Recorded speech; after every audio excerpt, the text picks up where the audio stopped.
हाँ बच्चों, ये ट्रिग्नोमेट्रिक इक्वेशन नेक्स्ट टॉपिक है। ये बहुत ही इम्पोर्टेंट है। इसको जरा हम देखें तो इसमें सबसे पहले हम देखें कि मान लीजिए साइन थीटा इक्वल टू 0 दिया हुआ है। तो साइन थीटा इक्वल टू 0 दिया हुआ है तो थीटा क्या होगा ये देखें जरा। एक तो 0 डिग्री होगा, फिर पाई होगा, 2 पाई होगा, 3 पाई होगा, 4 पाई होगा, इसी तरीके से चलेगा। क्योंकि साइन 0 0 होता है, साइन 180 भी 0 होता है, साइन 360 भी 0 होता है। इसी तरीके से ये होगा। अच्छा, माइनस पाई देखें तो वो भी होगा, यानी प्लस माइनस लगा दें हम।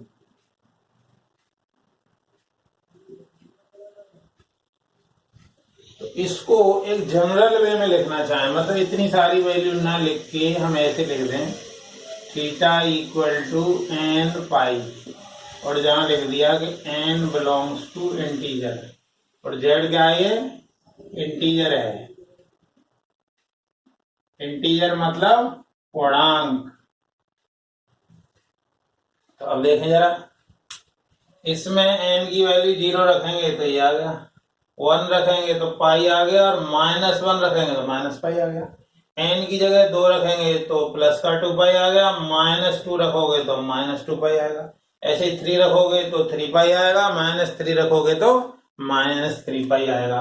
यानी साइन थीटा इक्वल टू 0 है, साइन थीटा इक्वल टू 0 है तो थीटा इक्वल टू n पाई होगा।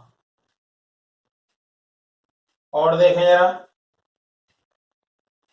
अब हम बात करें टेन की, तो टेन थीटा इक्वल टू 0, और टेन थीटा इक्वल टू 0 है तो टेन कहां पे 0 होता है, 0 पे होता है, फिर पाई पे होता है, 2 पाई पे होता है, 3 पाई पे होता है, 4 पाई पे होता है। इस तरीके से चलेगा। अच्छा, माइनस पाई करें तब भी ऐसा ही होगा, यानी प्लस माइनस लगा दीजिए इसमें भी।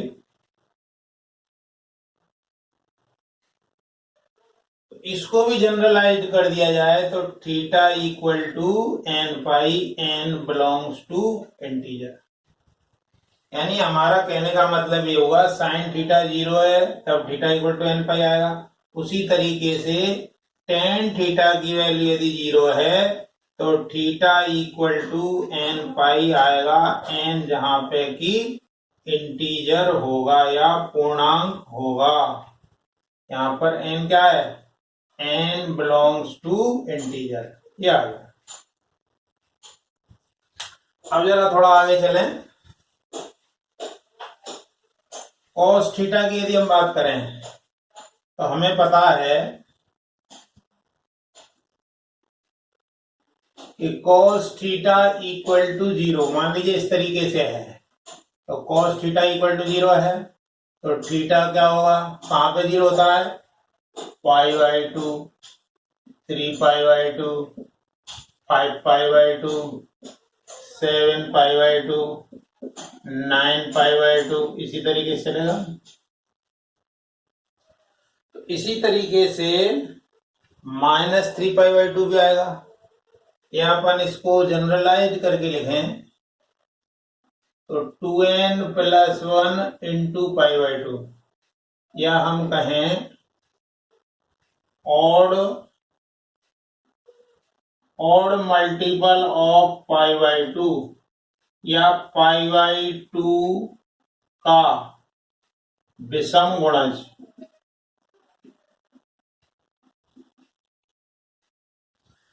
और n क्या है, यहाँ पे n वही इंटीजर है। तो कहने का मतलब ये हुआ कि साइन थीटा 0 है तो थीटा इक्वल टू एन पाई आया, टेन थीटा 0 है तो भी थीटा इक्वल टू एन पाई आया। लेकिन cos थीटा इक्वल टू 0 है तो theta equal to 2n + 1 into π/2 आया, और n जहां पे कि इंटीजर है। और जरा आगे चलें। मान लीजिए अब आपसे कहा जाए कि साइन थीटा इक्वल टू 1, तो 1 कितने पे होता है? π/2 पे होता है। π/2 के बाद यदि हम आगे देखें तो वापस 360 प्लस π/2। तो इस तरीके से यदि बात करें तो थीटा हुआ 90 डिग्री, फिर 360 प्लस 90 डिग्री, फिर 2 इंटू 360 प्लस 90 डिग्री। इसी तरीके से चलेगा। यानी अपन क्या कह सकते हैं इसको हम कह रहे हैं 2n पाई प्लस π/2, या हम इसको 4n प्लस 1 इंटू π/2। यानी साइन थीटा 1 है तो इसका सॉल्यूशन ये आएगा, sine theta equal to 1। If sine theta equal to 1 तो थीटा इक्वल टू आया 4n plus half into 4n plus 1 plus into π/2। ये आया जहां पे n बिलोंग्स टू इंटीजर। इसी तरीके से मान लीजिए cos थीटा 1 हो जाए, cos थीटा 1 हो जाए, तो cos थीटा 1 होगा तो क्या होगा? तो थीटा 1 कहां पे होता है? 0 पे, 2π पे, 4π पे।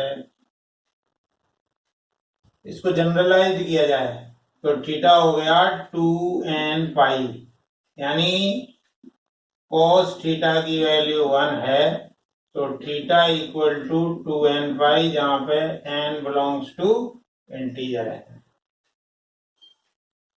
इस तरीके से हम लेंगे। अब जरा थोड़ा और आगे चलते हैं। अब मान लीजिए sine theta equal to sine alpha हो तो क्या होगा?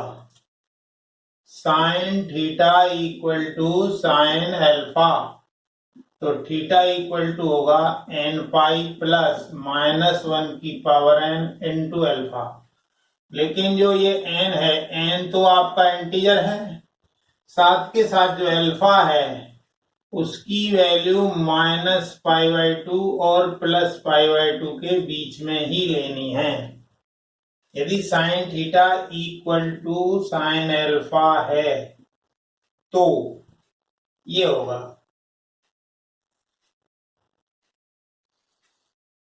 और देखें जरा, if cos theta equal to cos alpha then theta equal to 2n pi plus minus alpha, जहां पे n बिलोंग्स टू z और अल्फा बिलोंग्स टू 0 टू पाई।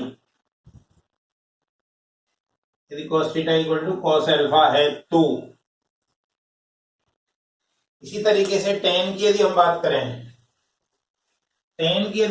करें,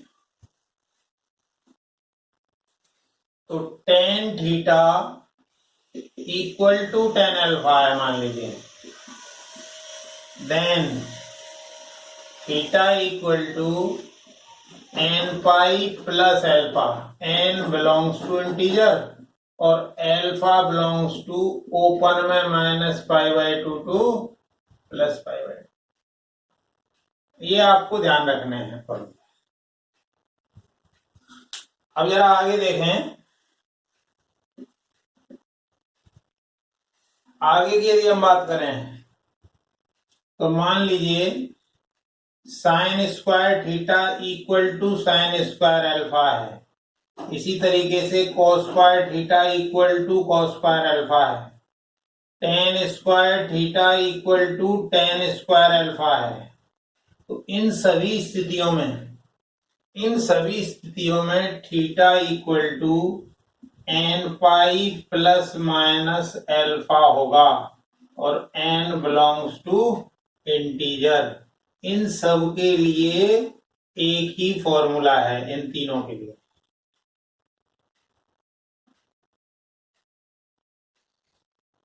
चाहे वो sine square theta equal to sine square alpha हो, चाहे cos square theta equal to cos square alpha हो, चाहे tan square theta equal to tan square alpha हो। जैसे tan square theta equal to 3 दिया हुआ है मान लीजिए, तो tan square theta equal to √3 का होल स्क्वायर, मतलब टेन स्क्वायर पाई बाई 3, तो थीटा आ जाएगा n pi plus minus pi by 3, n belongs to integer. ये आ गया, ठीक है। अब जरा थोड़ा आगे चलते हैं।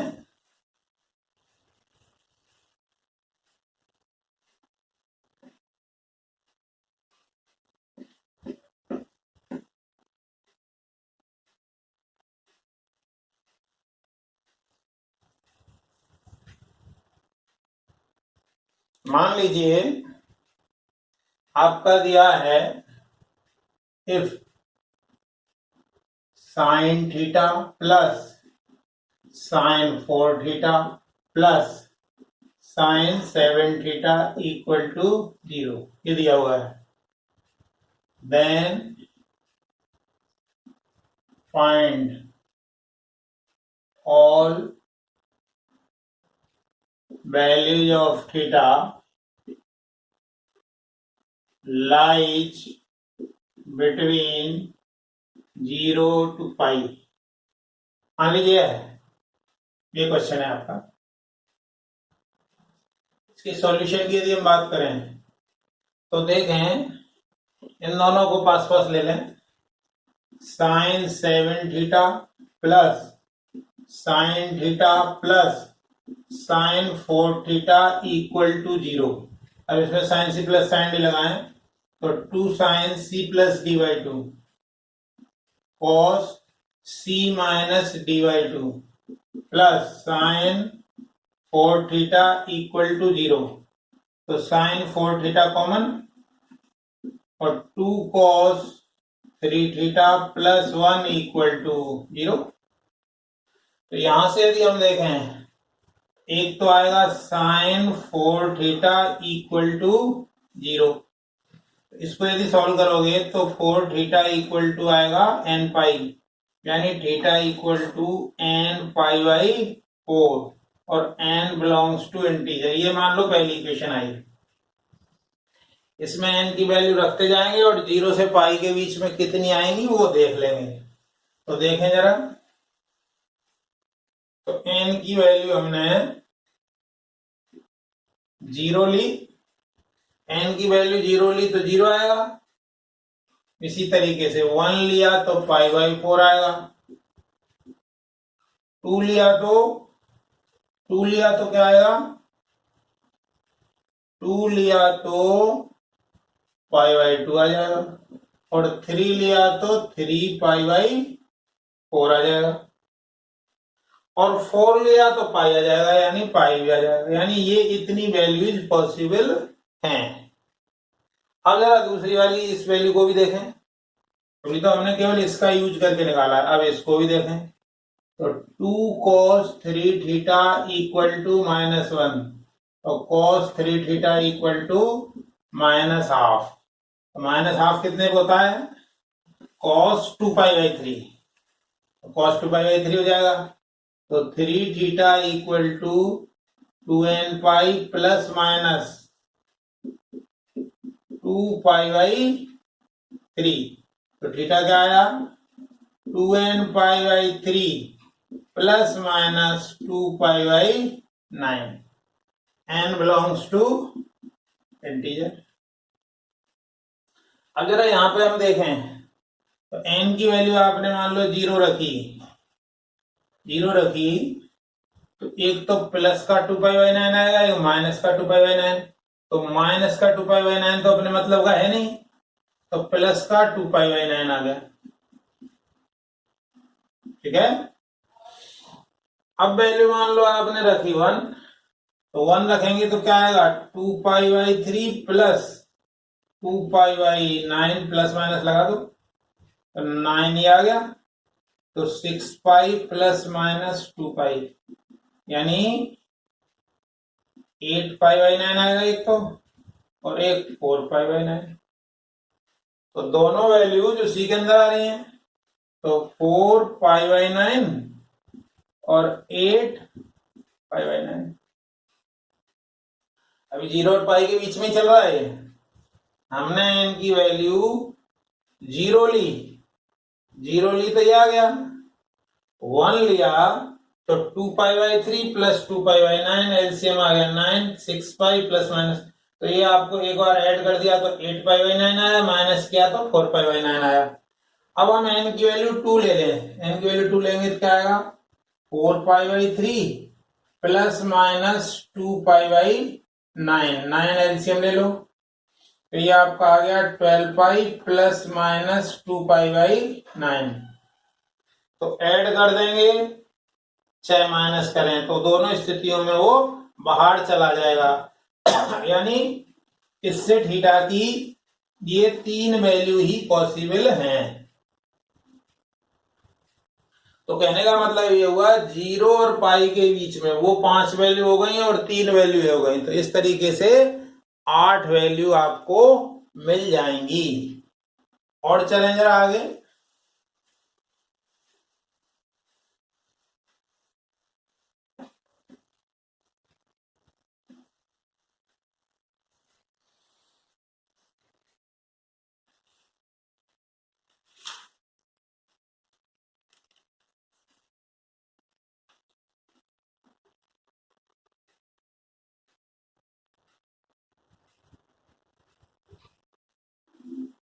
If alpha is a root of equation 25 cos square theta plus 5 cos theta minus 12 equal to 0 और अल्फा आपका π/2 और पाई के बीच में है, देन sin 2α की वैल्यू क्या पॉसिबल है, देखें जरा। इस क्वेश्चन की यदि हम बात करें, इसका सॉल्यूशन देखें, तो अल्फा इसका रूट है, तो कोई भी रूट होता है तो वो थीटा की जगह ले लेगा, तो मतलब अल्फा इसका रूट है तो इसको सेटिस्फाई करेगा। तो 25 cos square alpha plus 5 cos alpha minus 12 equal to 0। तो अब इन दोनों का मल्टीप्लाई किया जाए तो 300 आया, तो 300 के ऐसे फैक्टर करो, माइनस करके 5 आ जाए, तो 25 cos square alpha plus 20 cos alpha minus 15 cos alpha minus 12 equal to 0, ये इसके फैक्टर हो गया। तो ये फैक्टरों को जरा ठीक से सॉल्व कर लें, तो ये आ गया आपका 5 cos अल्फा कॉमन, तो 5 cos अल्फा प्लस 4 और यहाँ क्या कॉमन है 3, 5 cos alpha plus 4 equal to 0। एक से तो आ गया cos अल्फा इक्वल टू 3/5 और दूसरे cos से आया माइनस 4/5, ये दो वैल्यू मिली। लेकिन यहां जो आपको दिया गया है अल्फा π/2 और पाई के बीच में, मतलब इसका मतलब ये हुआ कि अल्फा आपका सेकंड क्वाड्रेंट में है और सेकंड क्वाड्रेंट में cos कैसा होता है, नेगेटिव, इसलिए ये वैल्यू आपके मतलब की है, ये नहीं है, क्योंकि अल्फा आपका π/2 और पाई के बीच में है, तो cos अल्फा इसका मतलब ये वाली वैल्यू लेनी है, ना कि ये। तो अब हमें निकालना है sin 2 अल्फा, तो sin 2 अल्फा होगा 2 sin अल्फा cos अल्फा, तो 2 sin अल्फा, जब cos अल्फा ये है, cos क्या होता है आधार बटे कर्ण, तो ये 3 आ गया, तो क्या आ जाएगा 3/5, 3/5 इसलिए क्योंकि सेकंड क्वाड्रेंट में अल्फा सेकंड क्वाड्रेंट में साइन पॉजिटिव होता है, और ये हो गया -4/5, यानी माइनस के 24/25 इसका आंसर आ जाएगा sin 2 अल्फा का। और आगे चले जरा।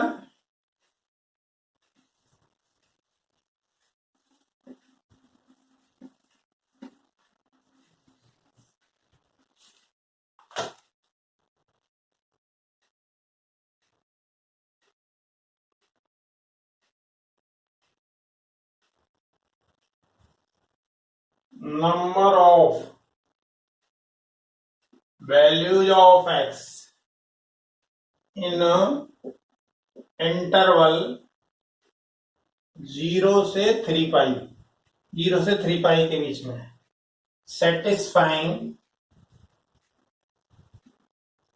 equation 2 sin square x plus 5 sin x minus 3 equal to 0 is, कितनी वैल्यू होंगी x की वो ये पूछ रहा है। पहला ऑप्शन है 6, फिर 1, फिर 2, फिर 4। तो देखें जरा, ये नेक्स्ट क्वेश्चन है आपका, अच्छा क्वेश्चन है कंपटीशन के हिसाब से।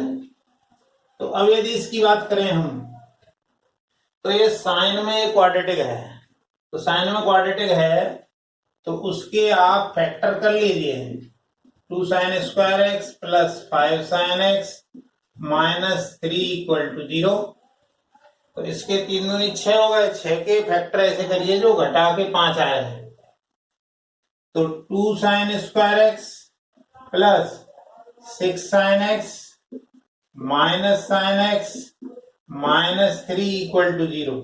इसमें क्या कॉमन आ गया, 2 sin x, फिर आया sin x प्लस 3, इसमें minus 1 common, sin x plus 3 equal to 0।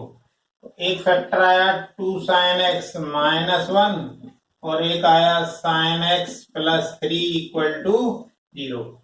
यहां से दो वैल्यू मिली, एक वैल्यू तो मिली कि sin x की वैल्यू माइनस 3 होगी और एक वैल्यू मिली कि sin x की वैल्यू हाफ होगी। तो हमें पता है कि साइन -1 और 1 के बीच में लाई करता है, तो मतलब ये वैल्यू तो संभव है लेकिन ये वैल्यू संभव नहीं है। कारण ये है कि साइन x जो होता है वो -1 और 1 के बीच में लाई करता है, तो -3 वैल्यू तो देगा ही नहीं। इसका मतलब साइन x की वैल्यू हाफ आई, तो साइन x की वैल्यू हाफ आई तो आप इसमें फॉर्मूला भी लगा सकते हैं और ग्राफ से भी। इसको अब दो तरीके से सॉल्व करेंगे हम। पहला तरीका तो जो अपना जनरल तरीका है, मेथड 1 देखें। मेथड 1 क्या कह रहा है कि sine x equal to half, तो ये हो गया साइन पाई बाई 6 ये आया। तो अब इसमें x की वैल्यू निकालें तो n पाई प्लस -1 की power n into pi by 6, n belongs to integer. अब जरा हम n की वैल्यू हमें 0 और 3 पाई के बीच में निकालनी है। 0 और 3 पाई, 0 और 3 पाई आपको इंटरवल जो दिया गया है वो ये है। तो अब इसमें n की वैल्यू रखते जाइए। मान लीजिए आपने n की वैल्यू 0 रखी, तो 0 रखी तो पहली वैल्यू क्या मिलेगी, ये तो 0 हो गया, पाई बाई 6 आ गई जो कि इसके अंदर ही है। अब n की वैल्यू जरा 1 रखें, 1 रखें तो क्या आएगा, पाई माइनस पाई बाई 6 यानी 5 पाई बाई 6 आ गया। ठीक है, और जरा आगे चले, n की वैल्यू आपने ले ली 2, तो 2 लेंगे तो क्या आएगा, 2 पाई प्लस पाई बाई 6, तो वो तो उसी के अंदर आ रहा है अभी तक। तो कितना है ये, 13 पाई बाई 6। अब n की वैल्यू मान लो आपने 3 ली, तो 3 लेंगे तो क्या आएगा, 3 पाई माइनस पाई बाई 6, तो 17 पाई बाई 6। यदि आपने और आगे वैल्यू बढ़ाई तो प्रॉब्लम क्रिएट हो सकती है, इसलिए आपके नंबर ऑफ सॉल्यूशंस हैं जो है वो आपके नंबर ऑफ सॉल्यूशंस 4 हो गए हैं। तो नंबर ऑफ सॉल्यूशंस या x की वैल्यूज या थीटा की वैल्यूज, ये थीटा है नहीं है x है तो x लिख दीजिए। तो number of values of x हो गया आपका 4। तो जो भी ऑप्शन हो वो देख सकते हैं। अब दूसरा मेथड देखें, सेकंड मेथड। सेकंड मेथड में क्या है, sine x equal to half है, तो इसको इस तरीके से ले सकते हैं, एक तो y equal to sine x, और दूसरा लिखा हमने y इक्वल टू हाफ। तो अब इन दोनों का ग्राफ बनाएंगे। तो y equal to sine x का ग्राफ, तो वही जो साइन का ग्राफ होता है वही होगा, और y इक्वल टू हाफ का क्या होगा? देखो x एक्सिस की इक्वेशन होती है y इक्वल टू 0, तो आधी दूरी पर, हाफ दूरी पर y इक्वल टू हाफ होगा। तो अब इन दोनों ग्राफ को एक साथ ड्रॉ करेंगे और फिर देखेंगे कि कितनी जगह इनका इंटरसेक्शन हो रहा है या कितनी जगह कट गया है ये। तो देखें, साइन एक्स का ग्राफ देखें, मान लीजिए ये हाइट 1 है, ये -1 है, तो 0 से पाई, ये 0 है, ये पाई है, फिर ये 2 पाई आ गया, फिर ये 3 पाई आ गया। अब 0 से 3 पाई कह रहा है, इसलिए हम केवल साइन एक्स का केवल उतना ही ग्राफ बना रहे हैं। ये y equal to sine x का ग्राफ है। अब ये दूसरा लें, y इक्वल टू हाफ, तो आधी दूरी पे जाएगा ये y इक्वल टू हाफ, ये हो गया y इक्वल टू हाफ। तो अब ये दोनों चीज इक्वल है, इसका मतलब क्या है? इसकी और इसकी वैल्यू सेम हो, तो ये तो यहां होगी, दोनों की वैल्यू सेम, यहां होगी, यहां होगी और यहां होगी। कहने का मतलब है 4 पॉइंट है जहां पे ये वैल्यू सेम होगी, अर्थात जितनी जगह काट जाए उतने ही सॉल्यूशन होंगे। तो नंबर ऑफ इंटरसेक्शन कितने हैं? नंबर ऑफ इंटरसेक्शंस यानी कटान कितने हैं आपके? 4, तो उतने ही नंबर ऑफ सॉल्यूशंस भी हैं यही। तो नंबर ऑफ सॉल्यूशंस भी आपके 4 ही होंगे। आप ग्राफिकली भी कर सकते हैं, वैसे भी कर सकते हैं। ग्राफिकली आपको फायदा यह है कि थोड़ा कम टाइम लगेगा इसमें, ठीक है। और आगे चलें जरा, अब देखिए जरा, मान लीजिए आपका दिया हुआ है sine theta, sine theta equal to, मान लीजिए साइन थीटा दिया है, मान लीजिए -√3/2। साइमल्टेनियस इक्वेशंस की बात करें, साइमल्टेनियस ट्रिग्नोमेट्रिक इक्वेशंस। ये साइमल्टेनियस क्या होती है? जब दो इक्वेशन एक साथ चल रही हो, जैसे साइन थीटा इक्वल टू -√3/2, और मान लीजिए आपको टेन थीटा दिया हुआ है √3। तो साइमल्टेनियस का मतलब क्या है? अब आपको ये दो इक्वेशन दी हुई हैं, अब इन दोनों इक्वेशनों को एक साथ सेटिस्फाई करे ऐसी वैल्यू निकालनी है आपको। तो क्या करना है? पहले आप ये देखिए कि पहली से आपको थीटा कहां कहां मिलेगा। नेगेटिव लगा हुआ है तो फर्स्ट क्वाड्रेंट में नहीं मिलेगा, ना सेकंड में मिलेगा, थर्ड में मिलेगा। और √3/2 60 पे होता है, तो 180 + 60 मतलब 240 हो गया। इसी तरीके से फोर्थ में भी जाएगा, तो फोर्थ में जाएगा तो 300 हो गया, और भी चलता रहेगा आगे। इसमें यदि थीटा की बात करें, एक तो √3 फर्स्ट क्वाड्रेंट में आएगा 60 पे, और फिर थर्ड में पॉजिटिव होता है तो 240 आएगा। तो अब इन दोनों में कॉमन वैल्यू कौन सी है?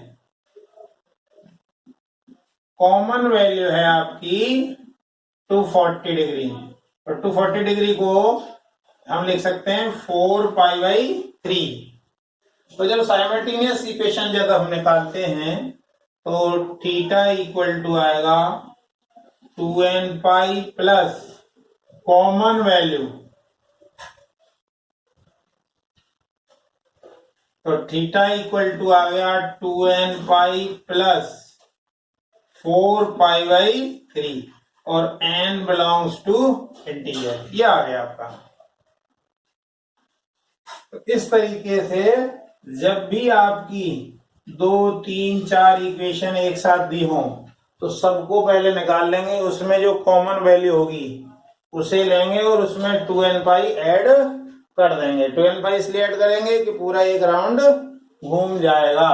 तो साइमल्टेनियस इक्वेशन कोई भी आए तो इसी तरीके से आप सॉल्व करेंगे। और देखें जरा,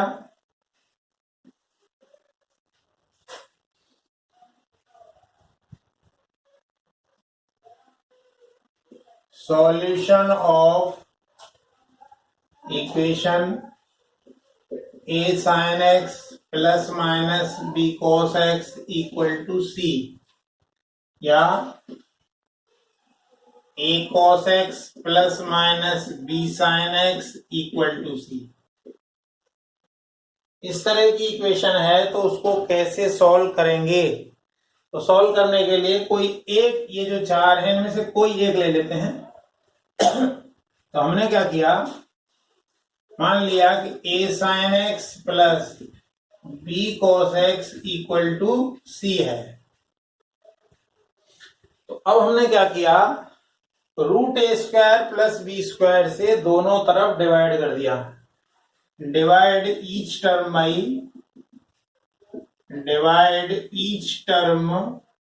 by A square plus B square का रूट।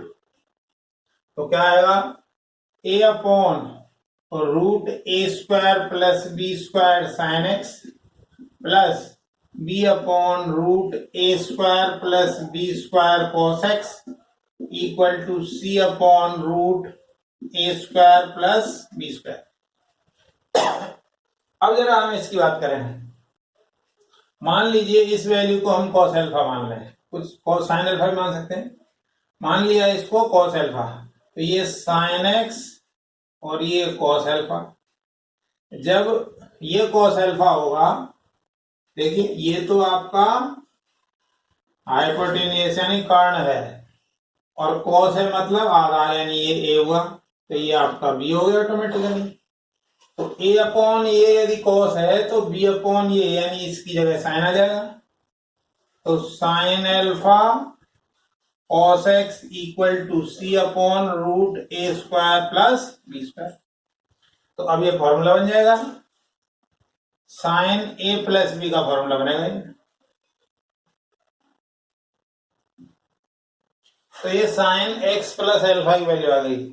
यदि इसको आप साइन अल्फा मानते तो कॉस ए माइनस बी का फॉर्मूला बन जाता। मतलब कोई ना कोई तो फॉर्म बनेगी ही बनेगी। अब जरा आगे देखें इसको, आगे देखें, हमें पता है कि साइन एक्स प्लस अल्फा की वैल्यू -1 और 1 के बीच में होती है, या हम ऐसे कहें साइन एक्स प्लस अल्फा इसका मॉड 1 के इक्वल होगा या उससे छोटा होगा। तो इसकी वैल्यू रख दें यहां, तो सी अपॉन रूट ए स्क्वायर प्लस बी स्क्वायर। इसका यदि हम मॉड लें तो मॉड सी अपॉन रूट ए स्क्वायर प्लस बी स्क्वायर, क्योंकि ये तो रूट में है तो पॉजिटिव ही देगा ऑलरेडी, तो आप क्रॉस मल्टीप्लाई कर सकते हैं। मतलब मॉड सी रूट ए स्क्वायर प्लस बी स्क्वायर। तो कहने का मतलब है किसी भी इक्वेशन को सॉल्व करने के लिए मॉड सी का रूट ए स्क्वायर बी स्क्वायर के इक्वल या छोटा होना जरूरी है।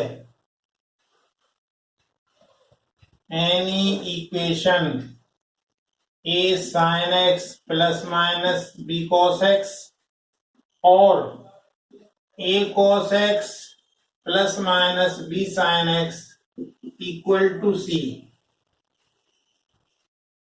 बी सॉल्वेबल, मतलब सॉल्व हो सकती है।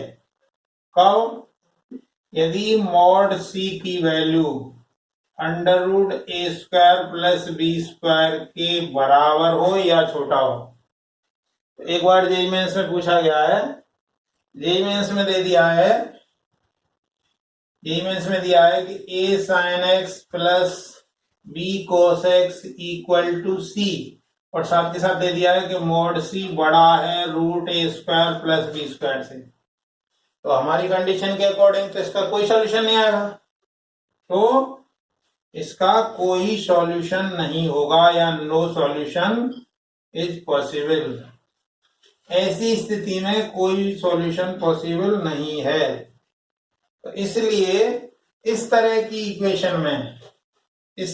इक्वेशन में ये आपको ध्यान रखना है। और देखें जरा,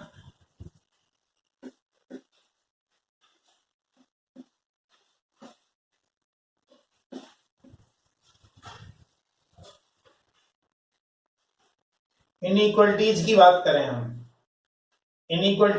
करें, मान लीजिए आपको दिया हुआ है कि sine x greater than half. इसको आपको ग्राफिकली सॉल्व करना है, या वैल्यू कहां से कहां आएगी ये सॉल्व करना है। तो देखिए, दो ग्राफ बनाइए इसमें। एक तो y equal to sine x का ग्राफ बनाइए, एक y इक्वल टू हाफ का ग्राफ बनाइए, और जिधर जो बड़ा है उसको ऊपर लेना है। देखें जरा, तो सबसे पहले साइन एक्स की बात करें। अब मान लीजिए हम कह रहे हैं 0 से 2 पाई के बीच में बता दीजिए कि x कहां से कहां आएगा। ठीक है ना, सॉल्व करना है इसको। तो देखें जरा, 0 ये मान लो 1 है, ये -1 है, तो ये आपका पाई हो गया, और ये आपका 2 पाई हो गया। अब हाफ वैल्यू, तो यहां होगी, तो हाफ वैल्यू वाला अगर आप ड्रॉ करें तो ये आ गया, ये y इक्वल टू हाफ आ गया। तो अब हमें जो जरूरत है वो क्या कह रहा है कि साइन एक्स का वो ग्राफ लीजिए जिसकी वैल्यू हाफ से ज्यादा है। तो यहां पे तो हाफ है, हाफ से ज्यादा तो इसी ग्राफ की है ये वाले।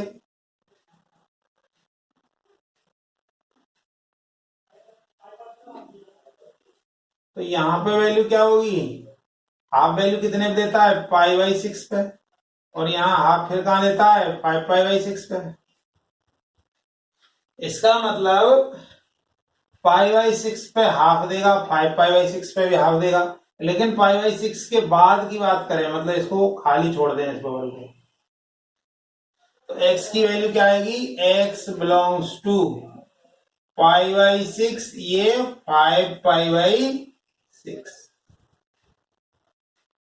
यानी x की वैल्यू π/6 से बड़ी हो और 5π/6 से छोटी हो तो ये बात सही होगी।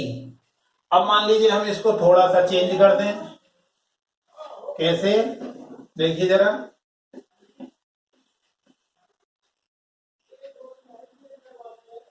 मान लीजिए हमने कहा कि cos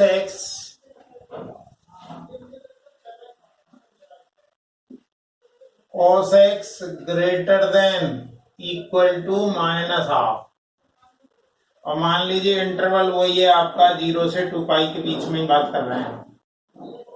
तो देखें जरा, पहले cos x का ग्राफ बनाएं, तो cos x का ग्राफ ये 0 है, ये π/2 है, ये 3π/2 है, और ये आपका 2 पाई है। अब माइनस हाफ की बात करें, ये +1 है, ये -1 है, तो -हाफ यहां से जाएगा, तो -हाफ वैल्यू यहां पर है। ठीक है, तो -हाफ वैल्यू cos में कहां होगी, 2π/3, और यहां होगी 4π/3। तो इसका मतलब क्या हुआ कि -हाफ के इक्वल हो या उससे बड़ी हो, तो ये तो बड़ी वैल्यू हुई, और ये वैल्यू शामिल इसलिए करनी है कि इक्वल का साइन लगाया, तो यानी ये वाला पोर्शन आपका लेना है।